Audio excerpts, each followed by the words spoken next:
speaking of different liquidity events, so BlockFi is also in a little bit of trouble. So BlockFi does very similar things. You can earn yield on your USD. You can do a whole bunch of stuff there.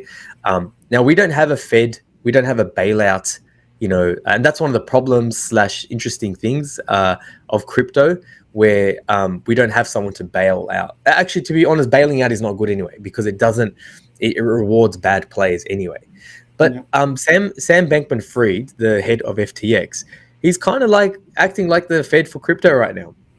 So he's in Mm. talks to acquire part of BlockFi and extending they previously extended $250 million rather, to these guys. So what, savvy investors are doing is they're realizing that they are linked to, it's very different to 2018. It's very, very different. There are a lot of big players that have a lot of money invested, and they have more than enough money to at least prop up the market a little bit.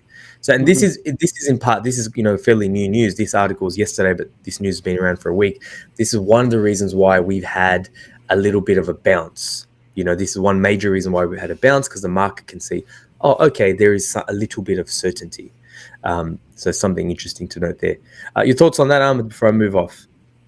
No, it's pretty interesting to see in an unregulated area someone's trying to play as, but that's smart, because when you play as the big brother in an early stage in the future, that's what gives you like longevity and power.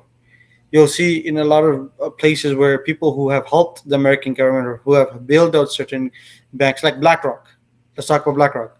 Like whenever they've played as Big Brother and they've stepped in and they've helped, now they're the biggest name in all of asset management, about $10 trillion. So it's pretty interesting what FTX is trying That's to do with that's that. when they collect. That's when they collect assets. That's when they get big. And you know what? We can do that we can use the same strategy with far smaller wallets. We can do Yeah, the same strategy. That's what I've been doing. I've yeah. been buying AVAX at $14 and now it's at 20. You know what I mean? But we'll talk about that.